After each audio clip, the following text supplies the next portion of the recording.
Hi everyone, my name is Dhanush. Today we are diving into the topic converting right linear grammar into left linear grammar. So let's dive in. So first, these are the steps to convert a right linear grammar to left linear grammar. So the step one is reverse the form finite automata for the language L, and the step two is to write the right linear grammar for it. And after the step is reverse the right linear grammar. And after this, we get the grammar that generates the language that represents the left linear grammar for the same language L. So it's that simple. So if we check this out, the finite automata in this only accepts the language which can take P as the first input. So let's check it out.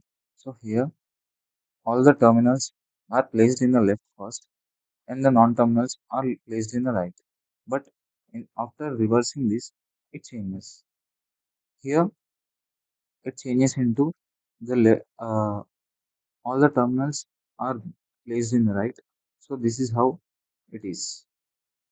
So yeah, thank you.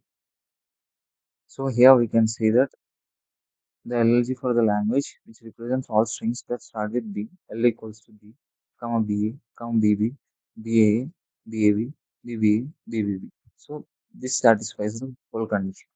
So hence we can say that it is converted successfully. Thank you.